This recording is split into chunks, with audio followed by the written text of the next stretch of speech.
Claudine, locale per palati fini e buongustai, dove si mangia, si beve e si respira bird, Collio e Quay.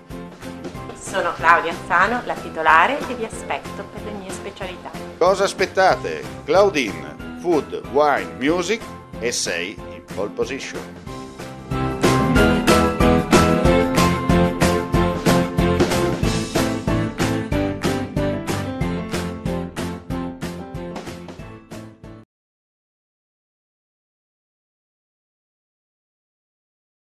I vigili del fuoco, su segnalazione di alcuni cittadini, sono intervenuti ieri sera, poco prima delle 22, nei pressi di Rivarota di Riva d'Arcano per un principio di incendio di una casa colonica disabitata da tempo.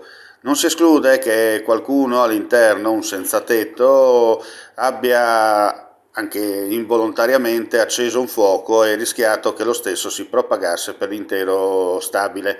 Il rogo è stato domato da un vicino di casa che aveva chiamato, come detto, i vigili attraverso il numero unico d'emergenza 112 con il vecchio sistema dei secchi d'acqua e un estintore. Successivamente, dopo aver spento, i vigili del fuoco hanno iniziato le fasi di bonifica e messa in sicurezza.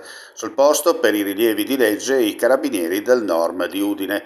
Nessuna persona è rimasta ferita, il fuoco è stato acceso nella parte interiore dell'abitazione disabitata.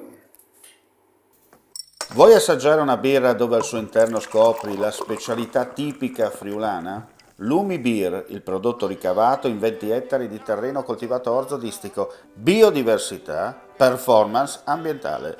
Lumi Beer nelle sue 5 versioni disponibili, 4 per consumo veloce e dissetante e la versione Magnum per intenditori. Lumi Beer si abbina a qualsiasi palato. Lumi Beer è un prodotto esclusivo Azienda Agricola Pancera, il buon seme, i buoni frutti.